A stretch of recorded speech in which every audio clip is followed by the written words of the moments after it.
welcome to the Daily Quail, where we report all the news about nothing. I'm your host, Roman Adolphs. And I'm your host, Sam Boggs. And this is a podcast. We're going to be reporting pretty much all the random news that you don't see on the front lines of the newspaper, front lines of any sort of media outlet. You'll see these if you're scrolling, and sometimes the internet will suggest it to you. It's some silly business. Always Yahoo News that shows you the most random stuff. Oh, it really is. Like, it's always Yahoo and the science ones, you said. Like the science ones. No, you can find some weird stuff on science sites. No, it's crazy. New species of frog discovered in New Zealand.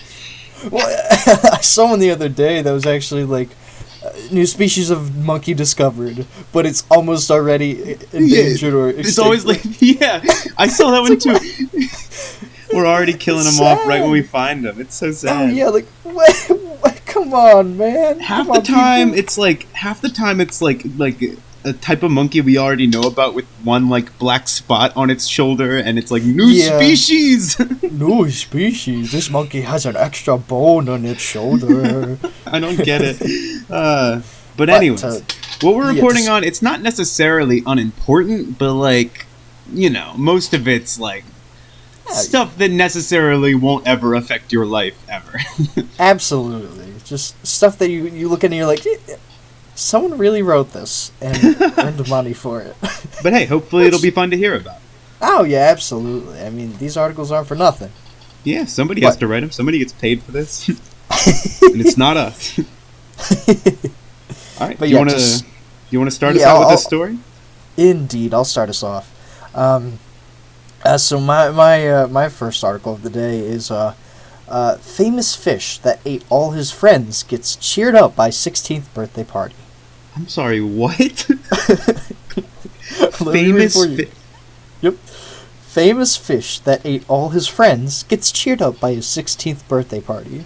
All right. So the cheered up part is what's really throwing me off. Because, well, first off, we haven't heard each other's stories, by the way. Oh, yeah. And so he's the one who needs to be cheered up after he devoured all of his friends. Indeed. All right, give me the scoop, Roman. What's this all about? So, a grumpy-faced grouper named Miko in a Finland aquarium was more down in the mouth than usual after the facility temporarily closed to the public due to the coronavirus pandemic. Not to date the episode, of course. So the aquarium's staff threw him a birthday party. Miko missed seeing human visitors at the Sea Life Helsinki Sea Lab Ocean Laboratory because he had no fish companions in his tank. ... Due to the fact that he wouldn't stop eating them. An aquarium representative told Live Science in an email. Since the COVID-19 shutdown in the spring, Miko's caretakers noted that the already solitary fish seemed listless and apathetic, though he was still physically healthy. To cheer him up, they recently brought him a special cake to celebrate his 16th birthday. Oh my God. A salmon cake, in quotes. Oh my God. In a video shared on Facebook on October 12th, the birthday fish enthusiastically devoured the delicacy, and he didn't have to share it with anyone. Because he ate all of his other fish. What the hell? Yeah, this little fish guy just, from the sounds of it, he just ate literally everyone else he was in the tank with, and then... So, why is that behavior that they felt the need to reward, is my question. I don't think it's the behavior that's rewarded. I think these are two separate clauses here. Like, I think it's like, I guess you're right.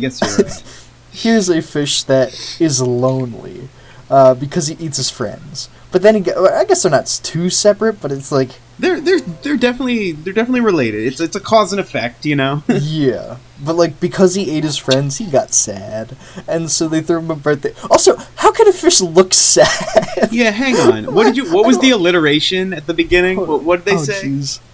Where? Oh, the grumpy faced grouper. Grumpy faced grouper.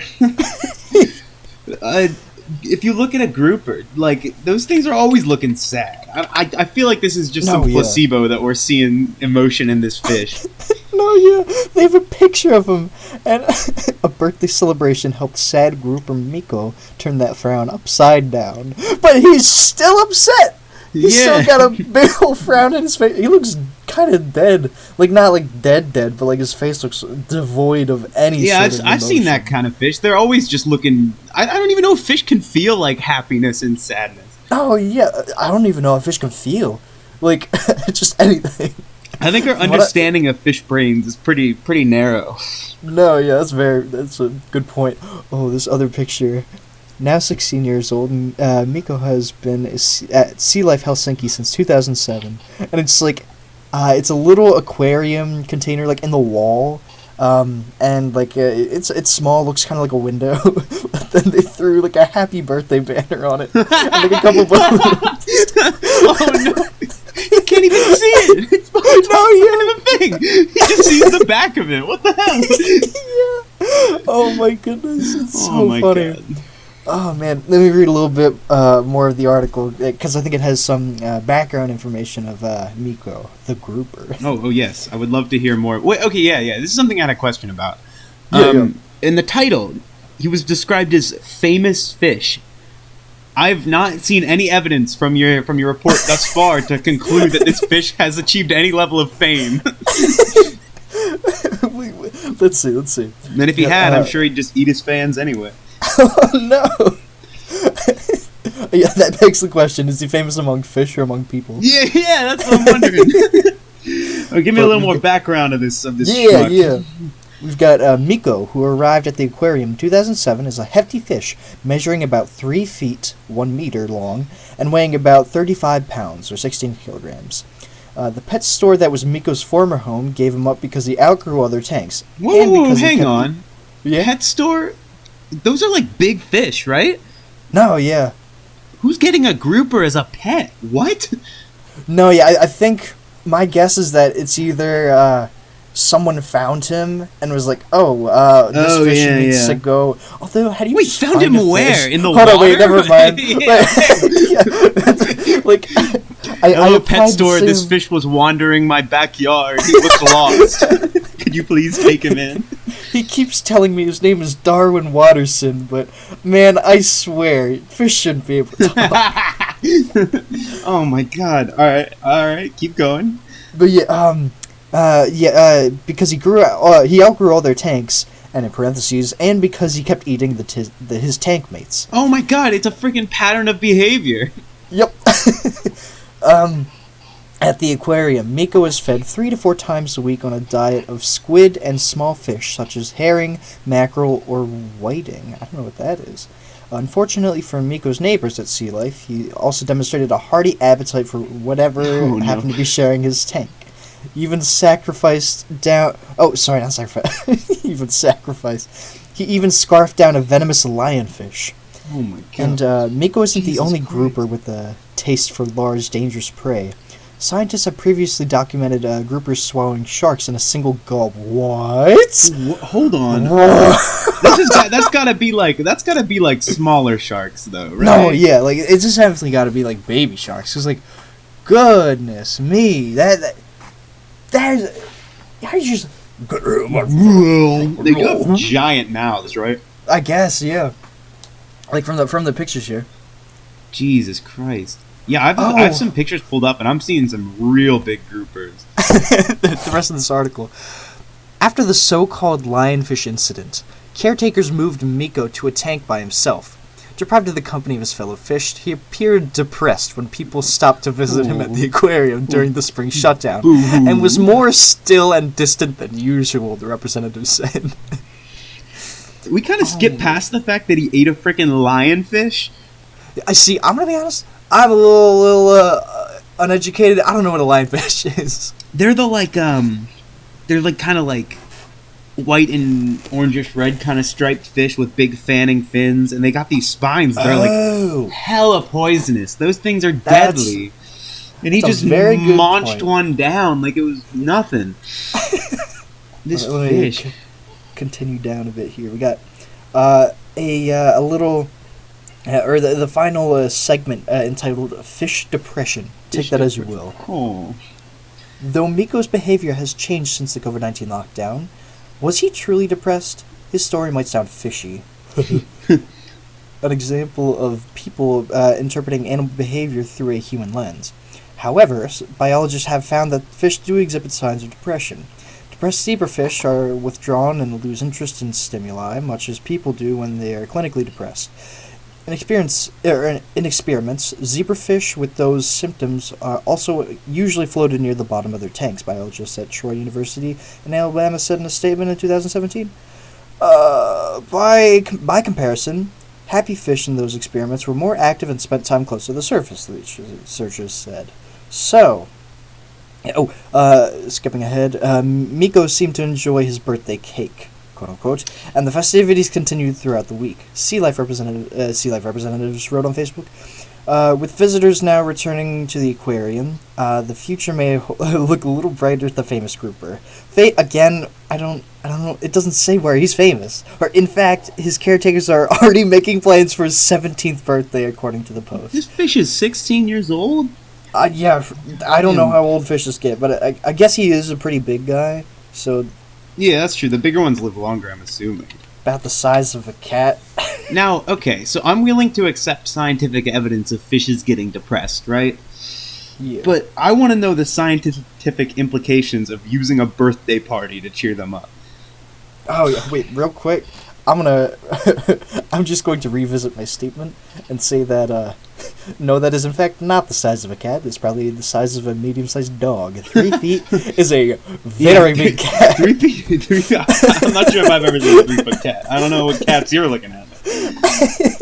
Jesus Christ. No, yeah, what? Do fish have concepts of their birthdays? Yeah. I'm not exactly sure if that's the solution they're looking for. Yeah, I think it was more about the giving him the food rather than the big celebration of the banner happy birthday that you can't even see.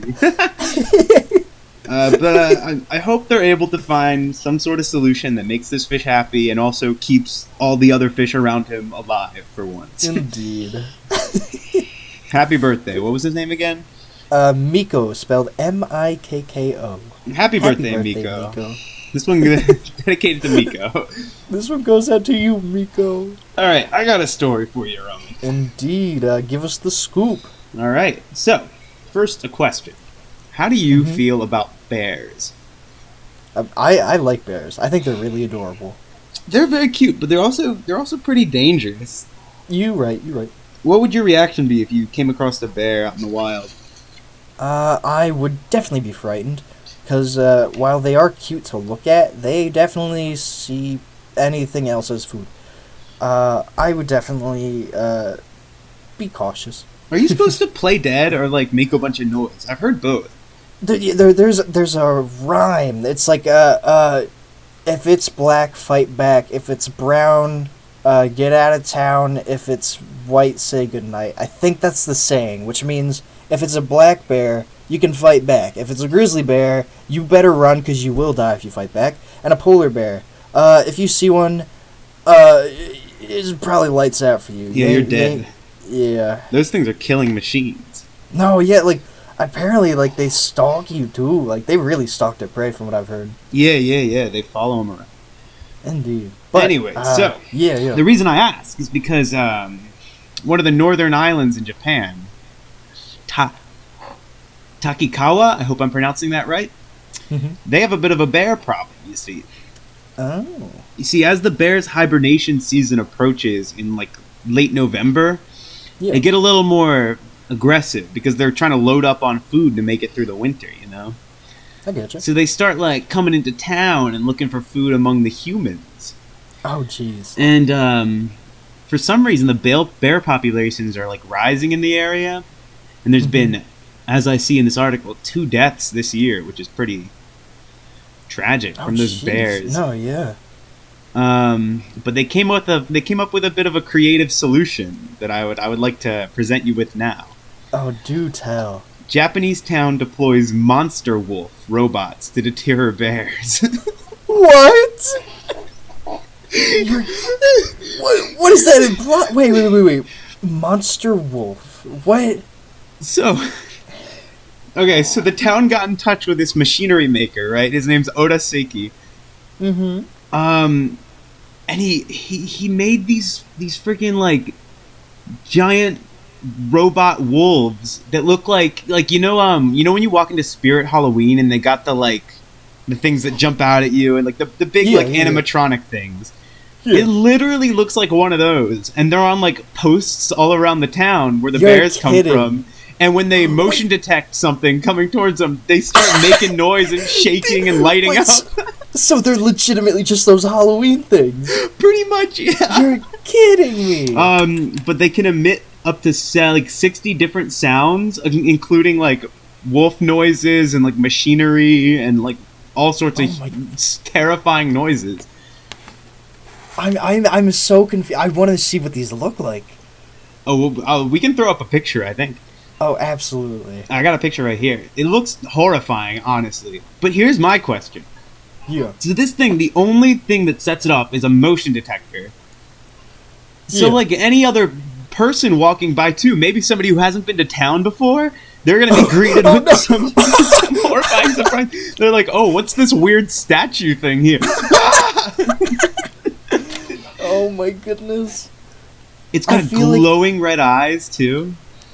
I feel like at that point you got to have those pressure sensors, because then bears are significantly this is true. This is true. But I guess it's supposed to cover a wide area, and I guess they can't really funnel the bears past one pressure sensor place.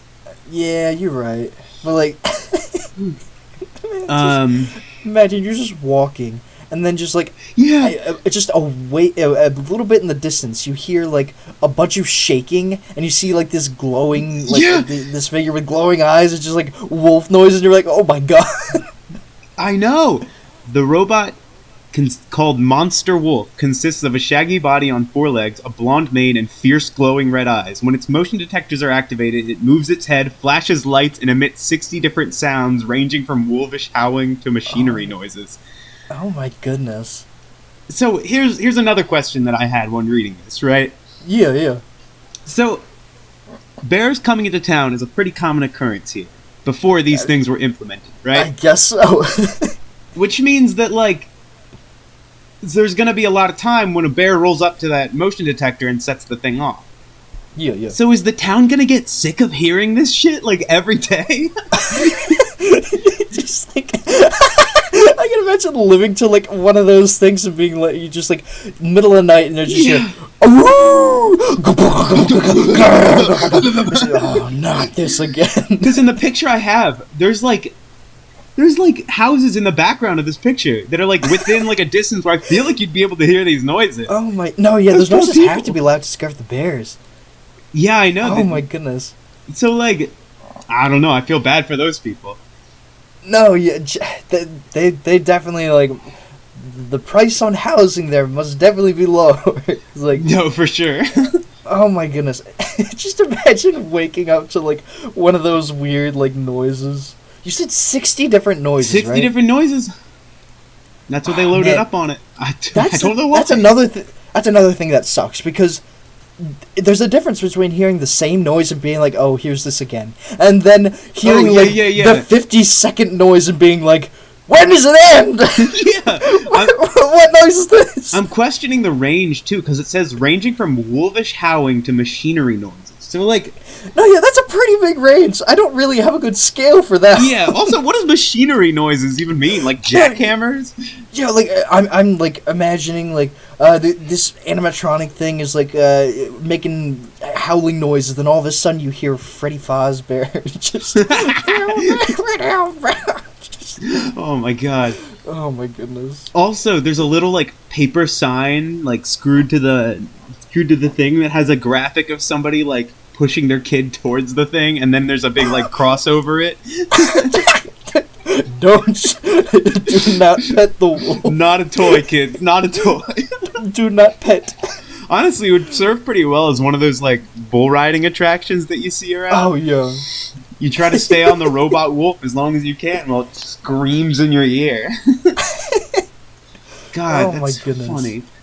I love how that's also their first instinct was to just Hey, I know Steve downtown makes these big crazy robots sometimes. You think we could get him to make these big spooky Yeah. scary men? Did they And try then out any other solutions before this, or was Oh, this yeah. like the Was this go-to? effective? Like, Oh my god. I'm so curious around like the rest of the situation. Like, Yeah. It leaves so many things unanswered. The article's pretty short. It doesn't answer any of my questions. I might have to do some more research dang. for next week. Indeed. Do you think it's time to transition over to the next rigmarole? Yeah, we had a couple other segments planned that we thought you guys might like. All right, did you want to hit us with the little segment you had planned for us, Roman? Oh, am I going first or are you going first? Oh, you can go. I mean, you can go first if you want. Alrighty. So my segment I have entitled "To Onion or Not to Onion," and essentially what that is you could probably guess what it is. I take some news articles from the parody or the satire site entitled The Onion, which if you didn't know it has a bunch of satire news where none of it is real. It's all made up, but it's just like it's entertaining. And sometimes and it like provides some sort of commentary on current events in like a joking way and stuff like that. Yeah. And so what I'm gonna do is I'm gonna take a few of those and a few like really really nonsense articles that either I have found or have used the subreddit r/nottheonion, and I will be reading off the titles for our good friend Sam here, and he will have to guess, and you can join along too. Yeah. And the goal is to guess. I'll be doing 3 per segment, and your goal is to guess which articles are from The Onion and which are legitimate articles. And there's no like 2 of them have to be The Onion, 2 of them have to not, or anything like that. No, yeah. It could be 3 from The Onion, it could be 3 not from it. Indeed. So hit me with it. I'll start off. The first article. Ring recalls 350,000 doorbells after several catch fire. Oh, Ring, that's that security company, right? Yep. With the security cameras on the thing. How does a doorbell catch fire? I guess like if there's faulty circuiting in it, right? Yeah, I mean, I haven't seen many. I've seen some Onion articles in my day, but not too many, so I don't know exactly what they go for, what tone they're looking at. Indeed. So, So how many did you say caught fire? 350,000. Okay, that's a lot. Okay, so I know people who have that doorbell, and I've been to their house before, and I don't believe it's ever caught on fire. And I feel like their install base can't be like too much greater than however many you just said. Like, how many people are buying Ring doorbells? Probably more than you think. Like, I'd say it's up in the millions. Oh, really? Yeah, because they're pretty popular, is the thing. That's true.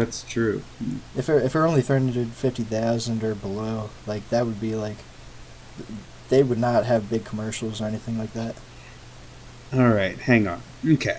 So, based on my prior knowledge about Ring, their stuff's... I don't know. I think... And the number's just too big. I feel like I'm going to have to say that's an Onion. That is, in fact, an Onion Okay. article. You got it right. Anyway. Their article reads, Amazon subsidiary Ring is recalling 350,000 second-generation smart doorbells following reports of at least 23 have caught fire due to overheating batteries. What do you think?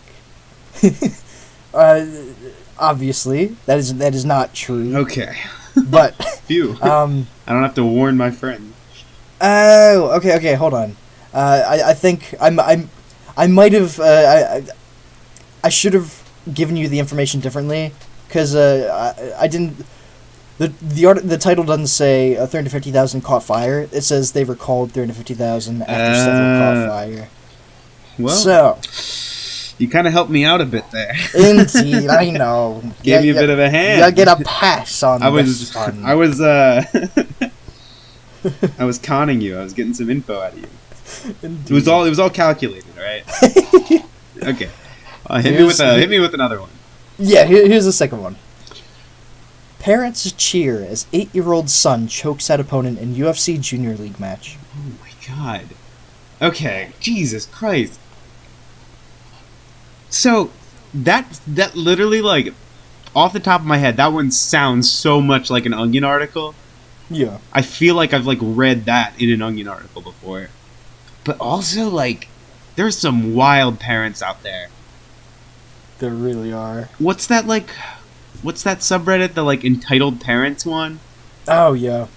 All those stories. I mean, some of those probably aren't true. But, like, parents can get crazy when it comes to their kids. So I feel like, and also, like, maybe just getting caught up in it. Like, they're seeing their kid winning. They're not necessarily realizing that he's, like, murdering someone. They're going to cheer, I guess. I don't know. I'm going to say that one's not the Onion. That one is also an Onion article. Oh, I should have guessed. Thankfully, because I don't think there even is a UFC Junior League match. I should have thought about that more.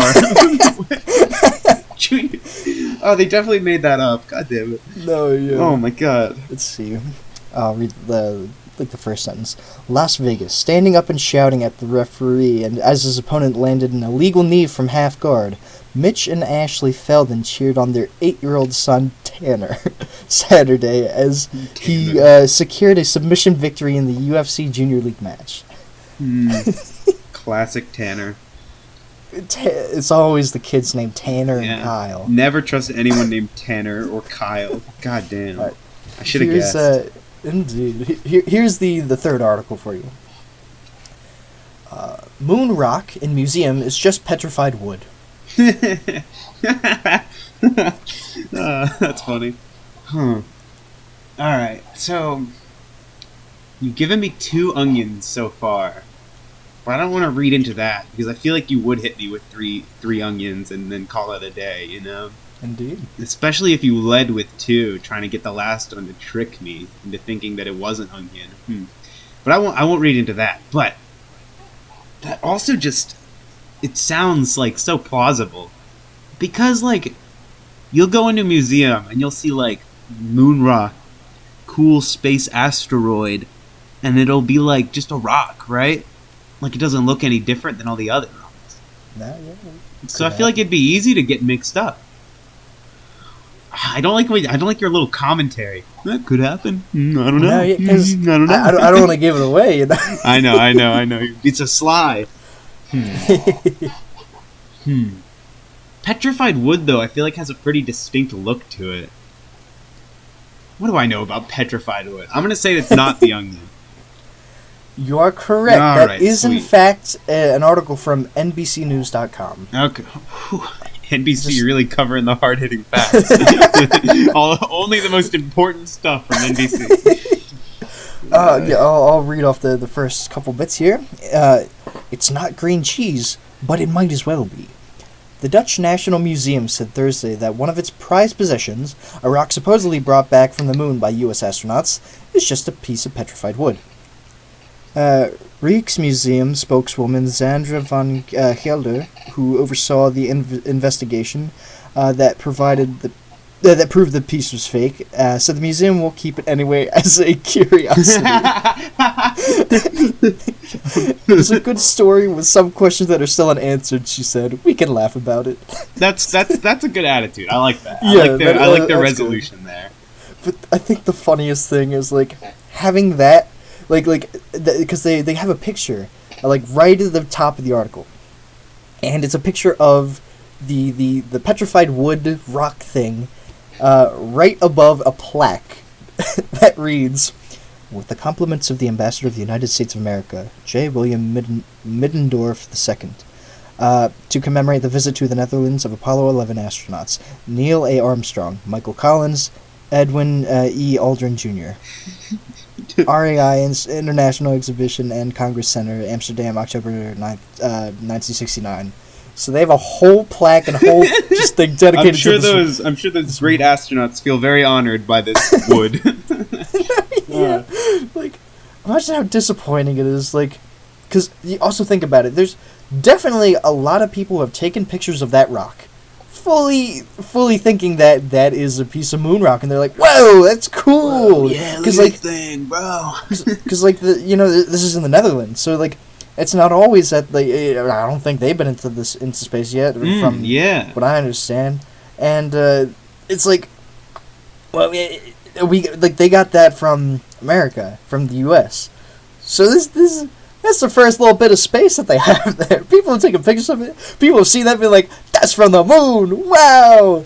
And it's from a tree.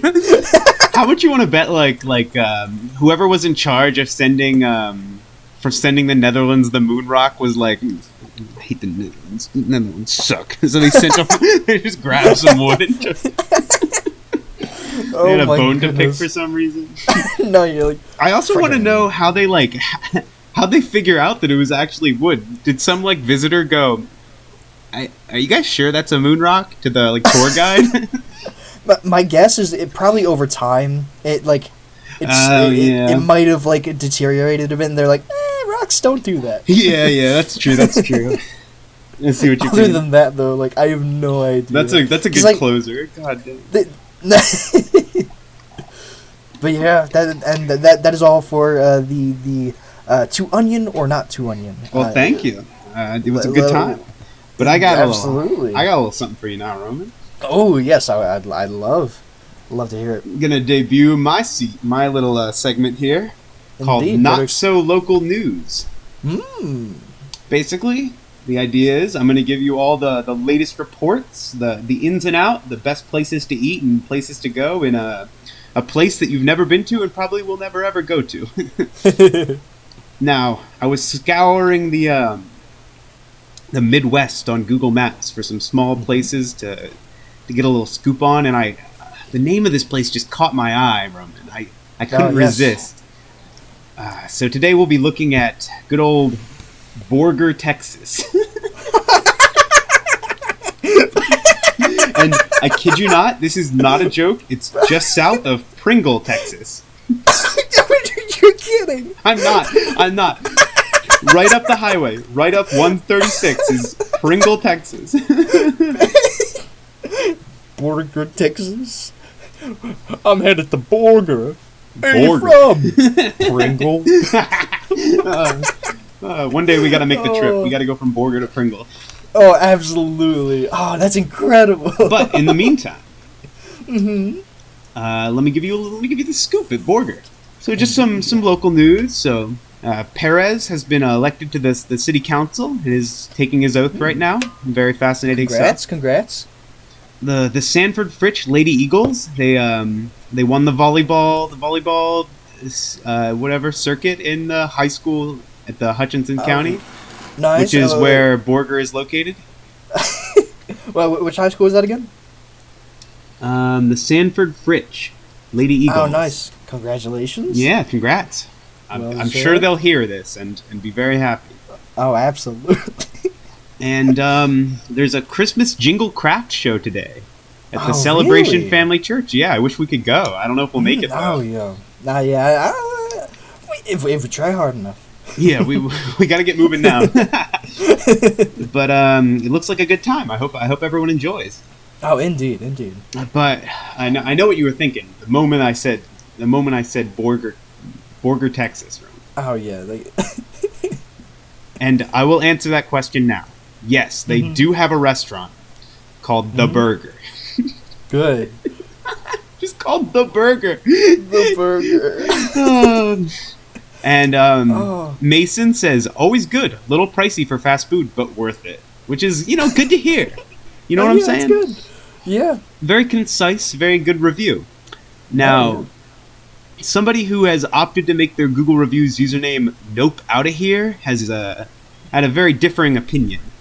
Oh, man. So I am disgusted. While I was waiting for my food, I realized I could see through part of the layer of paper covering the drive-thru window, and one of the employees ate a fry out of my bag of fries. I worked in fast food, and I have never had this level of disgust for any food place. 0 out of 5 stars if I could. I added a photo of the window just so you can see what I'm talking about. And they They added a photo that's just a window that's just covered by paper. You cannot see through this thing at all. So while I was looking through the reviews of some of the places around good old Borger, Texas, Maylee came up a good bit. And she had this review of the burger. Really good food. It's just kind of $$. Yeah. Which is kind of matches Mason's review, you know? No, yeah. It sounds like a Borger. Like, from the sounds of it, Borger isn't like a McDonald's type-y. It's like an Olive Garden. I'm thinking something more like that. Or maybe like a fast casual kind of place where it's like a little more expensive, a little more bougie. But yeah. Just, I guess, nope, out of here. We'll never agree with this. No, yeah. I mean, curse that employee that ate a fry out of his bag, I guess. This is my favorite kind of review because it doesn't address the cleanliness of the restaurant, the quality of the food, the price, the location, the comfort, any of that stuff. It's just one tiny thing that happened that's like an employee, not even something the restaurant can really control. Single employee, absolutely. It's like 0 out of 5 stars if I could. Oh my god. So aggressive. He rated it 1 star, right? Yeah. Oh my goodness. What? Now, I was also poking around some chains that have a location Borger, such as KFC. Oh, yep. And Jacques had this to say about the Borger KFC. This food has been cooked way too long. When the dark meat is dry, you know that is true. It's like the dinner scene from Christmas Vacation. This is the second time with the same experience. I will not be back. If I had not lived out of town, I would have taken it back. The 2 stars are for the coleslaw. That's always good. And the nice young lady who took my order. Now, what I love about this is that they went to Kentucky Fried Chicken, right? Yep. And they thought the chicken was shit. They hated it. They would never eat that chicken again. You know what I'm saying? Yep. But then they were like, alright, gotta write my review. It's gonna be 1 star. I hate this chicken. As they were taking a bite of the coleslaw. Actually, this is some pretty good slaw. I'll give them 2 stars. That's how the events play out in my head. Oh, man. I would love to see, like, just that moment in time. Just, like, the instant, like, mind changer. Like that was on the brink of just a 1 star. But then he was like, that's some good slaw. That's some good slaw. And the nice young lady who took my order. Hopefully she doesn't steal the fries out of his bag, though. Yeah, that lady definitely, that saved KFC from getting 1 star. I'll tell you that. She single-handedly saved the entire brand of KFC. We're a 2-star restaurant. Another establishment that I found in Borger, Jesse's Burritos. Oh, it sounds like a local place, not a chain kind of thing. It does. It sounds pretty local. Maylee had another review for us here that I found especially fascinating. Oh, okay. Some days it's better than others. Like the last time I went, the seasonings were off. My chicken was very, very buoyant. Buoyant? How? Yeah. What I'm so confused by the use of the word buoyant in this review.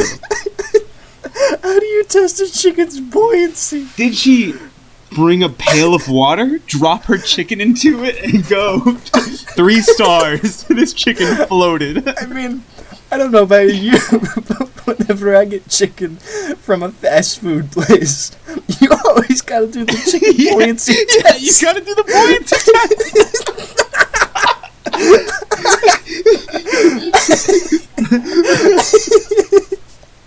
Oh man! I just don't understand. Could it be a typo? But I don't see what it would be a typo of.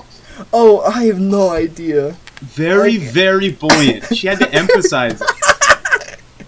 Oh, the only thing that would have made it better is if the buoyant was in all caps. Like. Sadly, it's not, but that would be quite amazing. Very buoyant. Buoyant. I love that. Also, it says some days it's better than others, which, like, does she do the buoyancy test every time? I guess so. Oh, today my chicken floated at halfway down, so. My only guess as to what buoyancy might mean is in regards to your stomach. Like, the way it floats and sits in your stomach. That's so obscure, though. Yeah, like, Maybe it's some local Borger slang that we just don't know, you know? No, yeah. Like, the first thing to come to mind when I think of chicken and how I eat it is not the word buoyant. I know. It's like the last word I'd use when describing food. Oh, yeah. I love it. Oh, man. I just want to end you off on a review of one of the probably one of the most important locations that we visited, Borger High School. Where the well, first off, yeah, I would love to say, oh, where'd you graduate from? Oh, Borger High School. Oh my goodness. I love it. So this place, this sanctuary of knowledge, where the youth of Borger is brought up and taught. There's only one written review of it. Really? By Devin. Do you know what Devin had to say? Lay it on us, Devin. 1 star. I hate you people.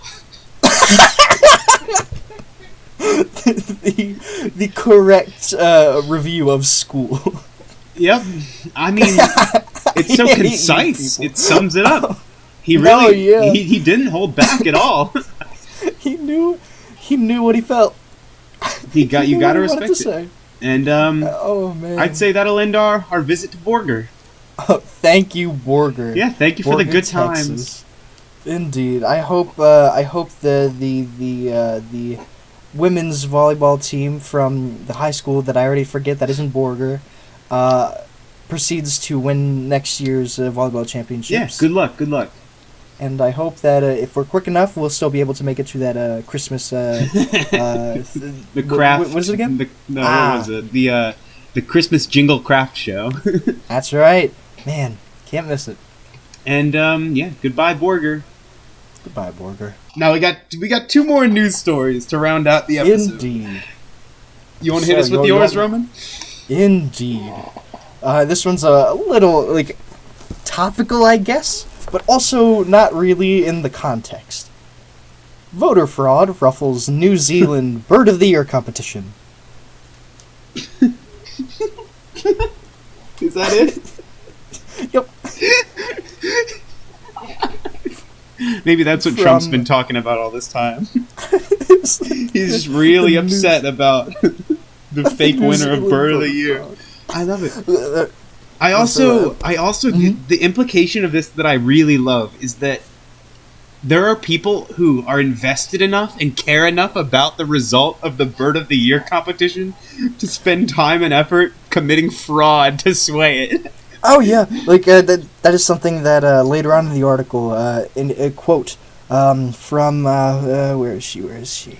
I'll just read the article for you. Evidence of election rigging has roiled New Zealand's Bird of the Year competition after a case of ballot box stuffing has threatened to derail avian democracy. Just take that sentence in for a sec. Oh, I'm soaking it in. Ooh, feels good. Suspicion began when organizers received more than 1,500 votes sent from the same email address early Monday.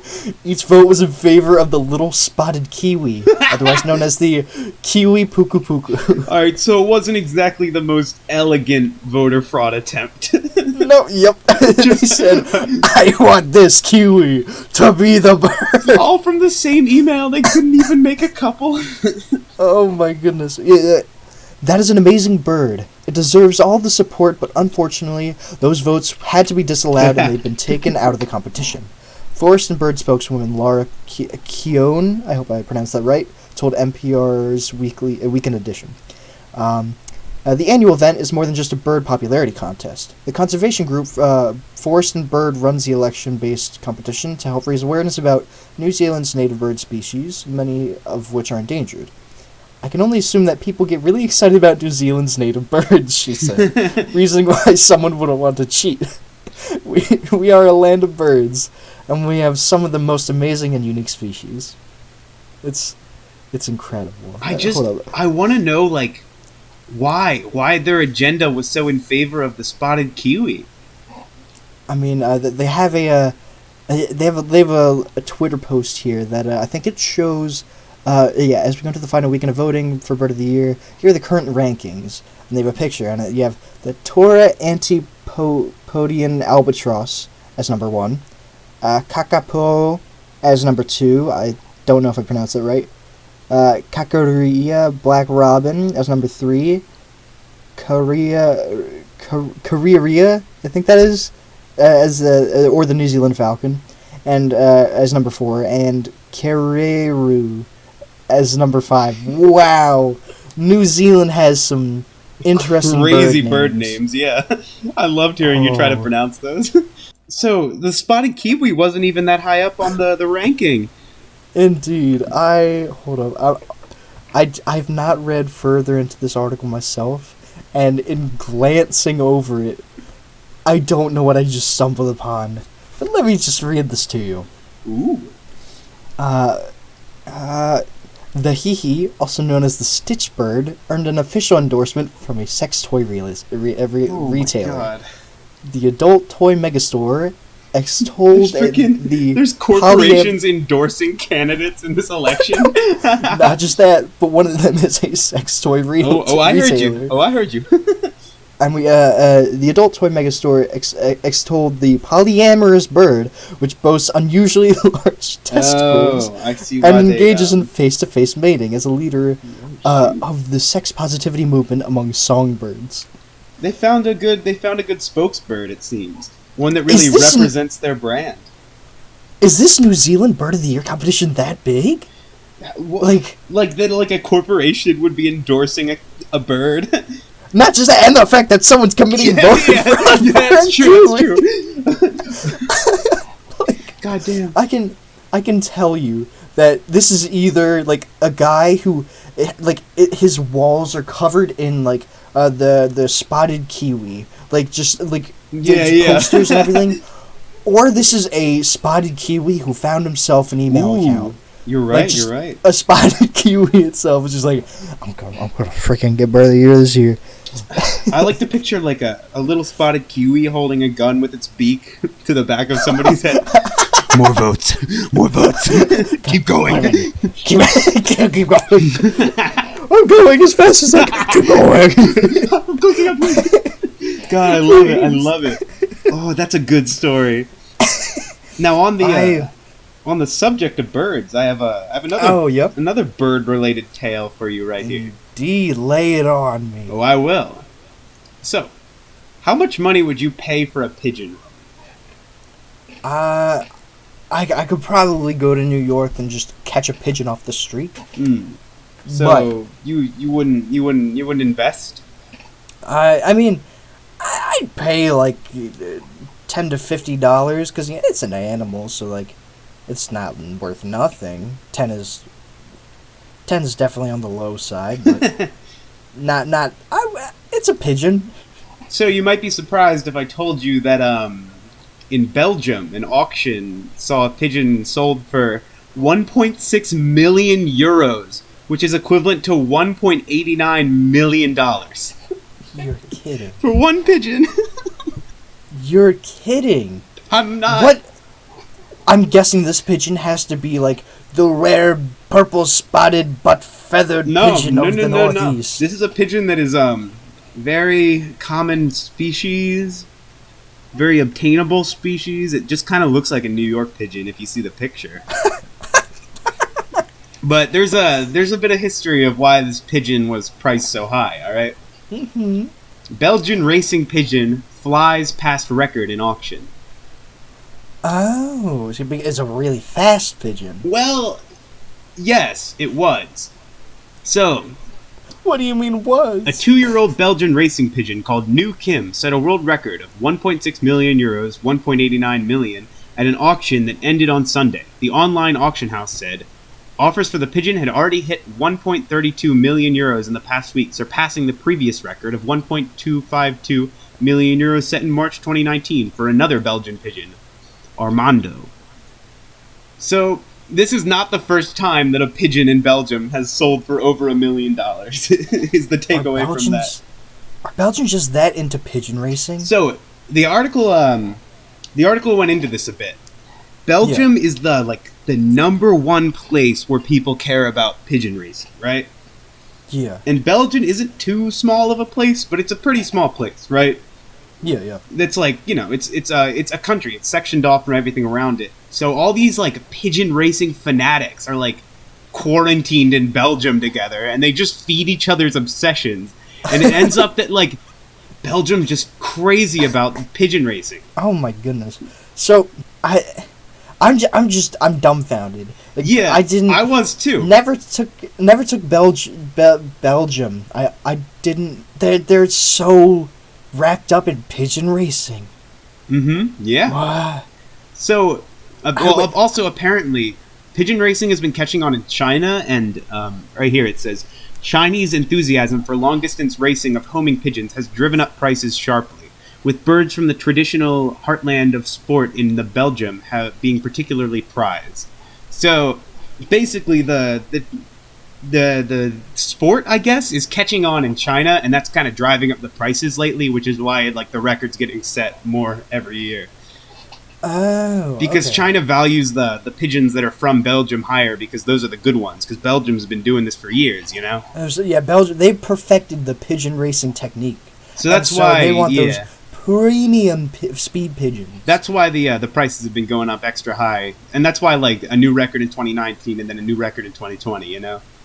I can already tell you that like some New Yorker high on crack off their butt will find themselves a pigeon.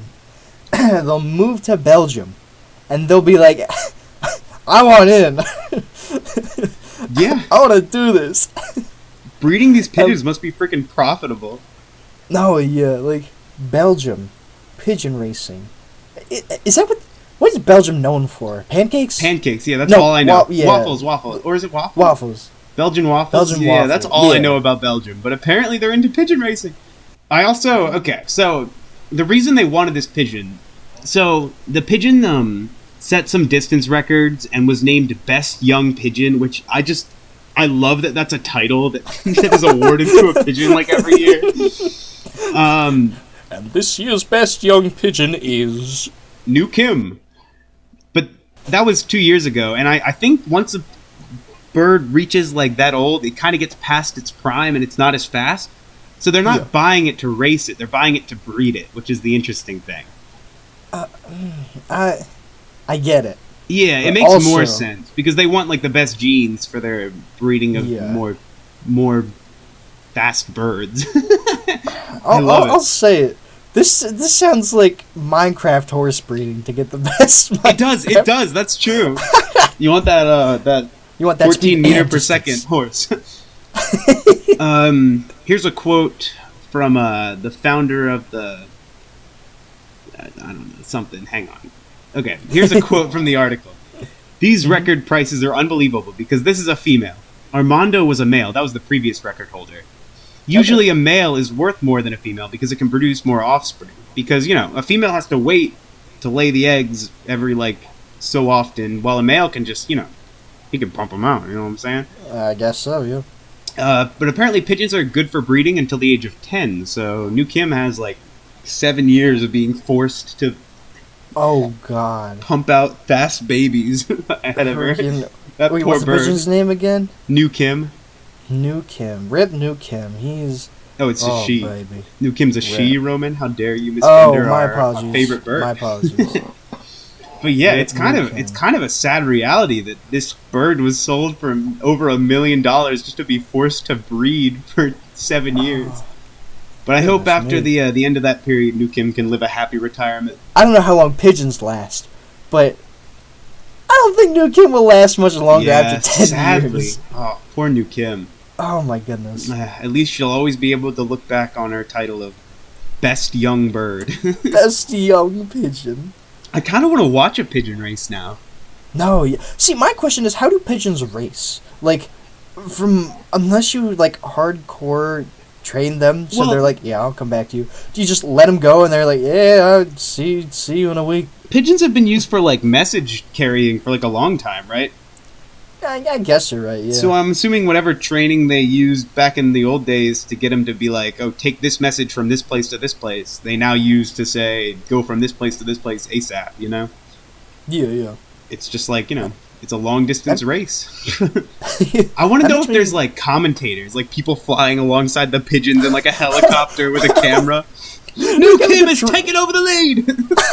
They got, like, a drone with a GoPro right next to the birds, just like, No Kim takes the lead! She's been awarded the title of Best Young Bird!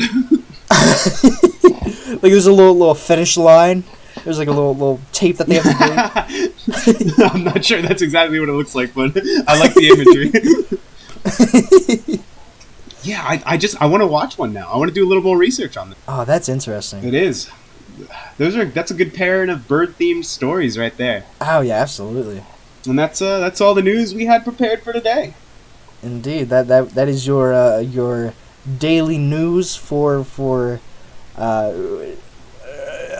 November 18th, 2020. I didn't have to look at my computer to figure out what day it was. Everyone's forgetting what day it is these days. Oh, absolutely. Like, yesterday was October, tomorrow's gonna be January. That's true. Like, But, we hope you enjoyed all the most pointless and meaningless news in the world that we could find. Indeed. Oh yeah, to cite the articles that we used, I used from livescience.com, npr.org, NBCnews.com, and theonion.com. I used CNN.com and HuffPost.com and Google Maps. Alrighty. Thank you all for listening in. Hope you had a good time, and be back for more Quail News.